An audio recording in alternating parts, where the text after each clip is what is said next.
Okay guys, so now we will discuss the visual field defects.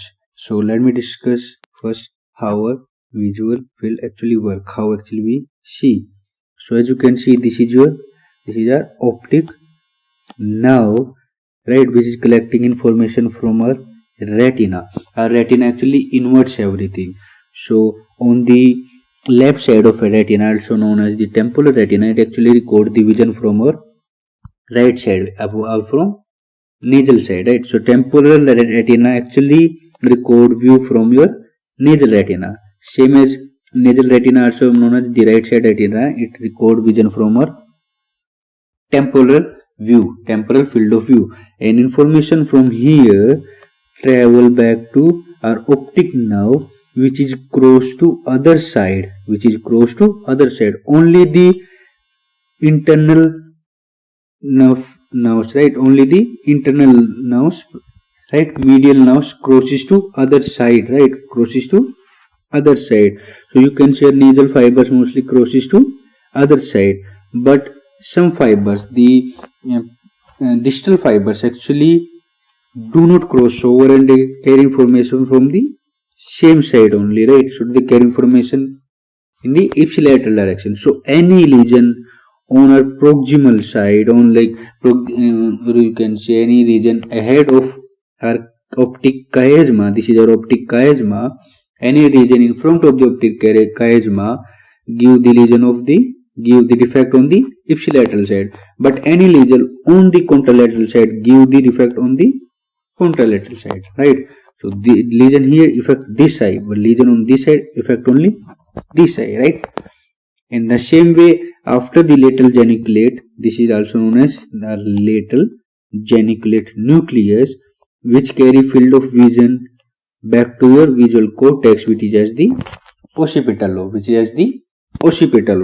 So this is here at the occipital lobe. So we have two kind of radiation, also known as these radiation, also known as parietal and temporal radiation. So in the 3D view, we can see that this parietal radiation, which are also known as the superior radiation, and we have temporal radiation, which are also known as inferior radiation. And the same way, these are inverted. So the superior radiation actually records the information from the inferior field of view. So if you are looking down, then this information recorded in the superior part of your visual cortex, right? Superior from your superior fibers. Same way, the inferior temporal fiber collect the information from the superior fiber. So any defect in inferior fiber will lead to inability to view in the superior point of view, superior field of view. So now we will discuss about defects. So what are all the defects become like?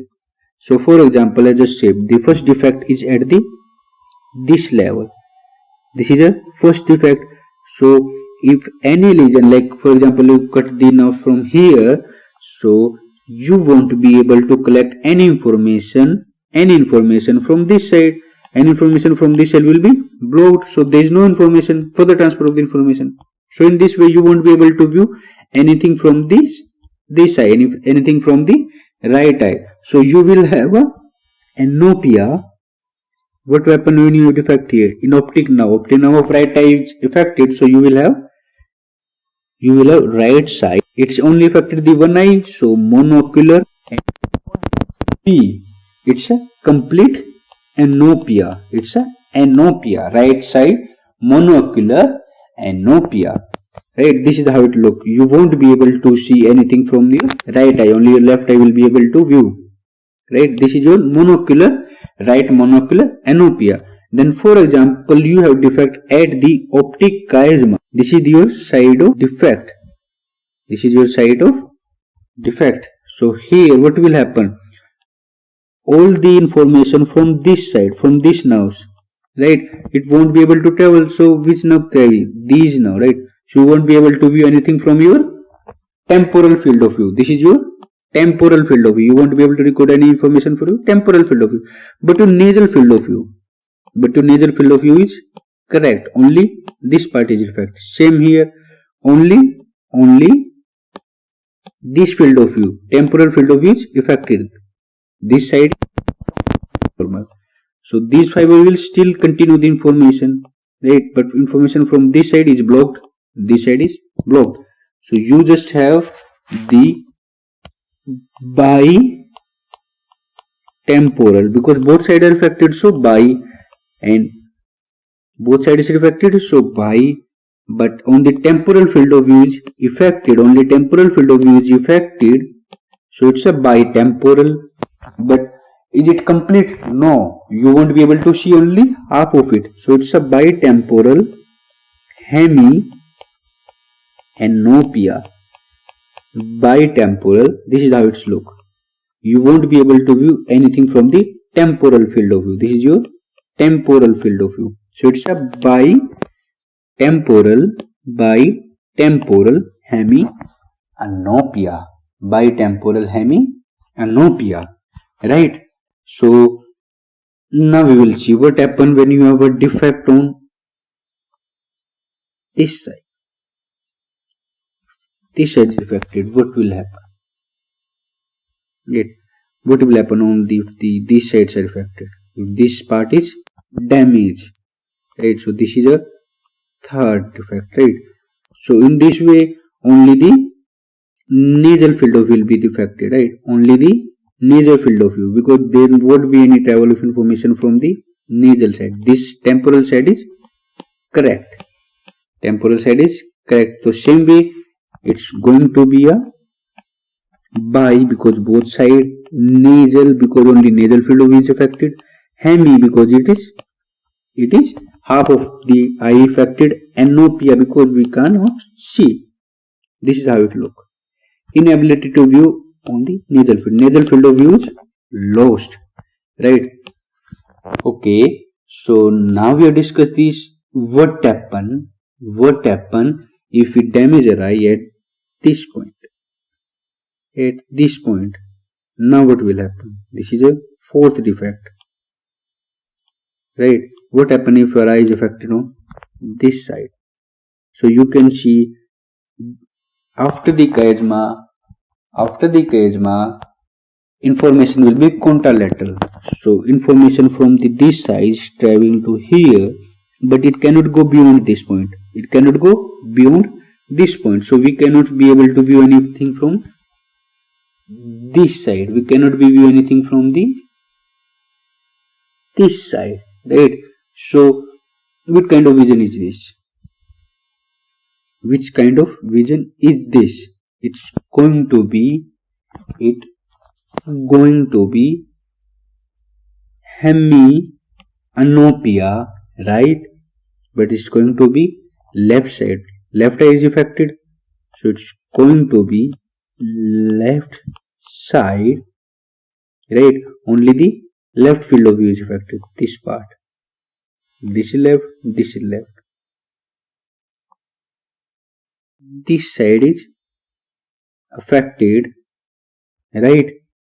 You can see this fiber traveling here and this fiber is traveling here. Just follow the right side on this side and below on this side, right?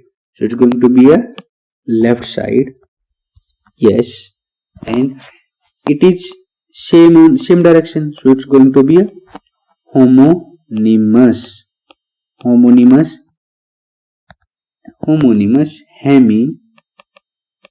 hemianopia. Only this pathway is affected and this pathway is affected. So it's a left side homonymous anopia. These two are non-homonymous anopia. These two are non-homonymous anopia, right? But this side is homonymous because only left side is affected. On the left side of both eye, it's same defect on the both eye. If different defect on the both eye, it's a non-homonymous. But same side effect, same defect on the both eye is homonymous anopia, right? It's a homonymous anopia. This is how it looks. As you can see, if in this only temporal field of view is lost, in this only nasal field of view lost, but in one side it's temporal, other side it's nasal, right? One side is temporal, other side is nasal. So it's a left side homonymous anopia. So for example, we end up damaging this part. We end up damaging this part. This is a sixth, right? This is a sixth. We end up damaging the temporal fibers. These can formation from an inferior field of view. This part is damaged, right? This part is damaged, so we cannot view anything from the inferior field of view.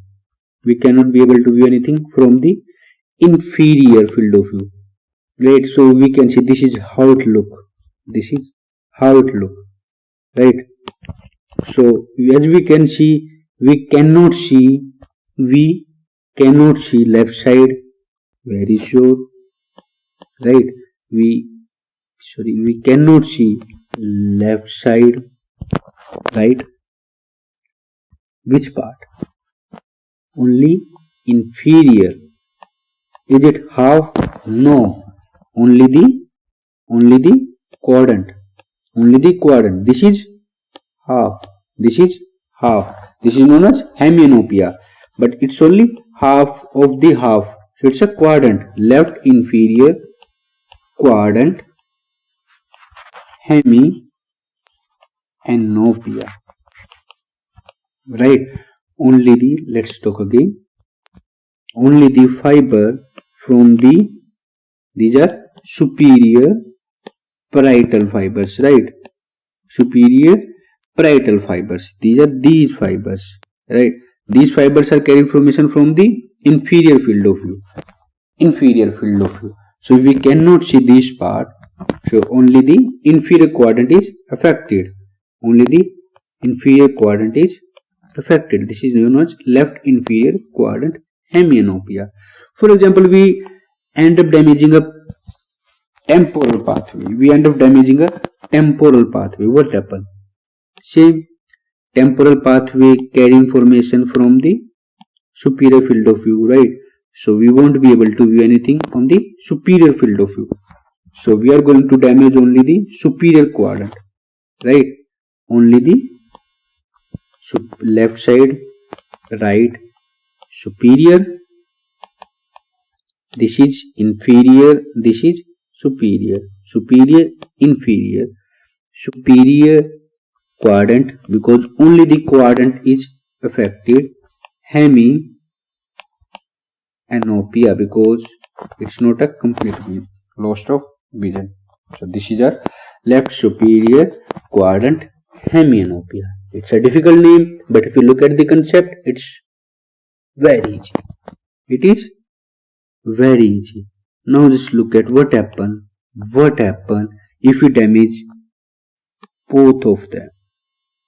If we damage both of them, this is 7. If we damage this part and this part, so any information from the superior field of view and inferior field of view is blocked. We cannot see anything from the superior field of view and inferior field of view. The entire information carrying from this side is blocked, right? So what will happen? We will develop superior is on left side is affected, right? Left side is affected, right? This is your left side which is affected. Superior and as well inferior, so it's become superior is lost because temporal fibers are affected. Inferior is lost because this is parietal fibers affected. Superior is lost because temporal fibers are affected. So we will lose half of the vision from the left side. So it's going to be same as left side, yes, homonymous.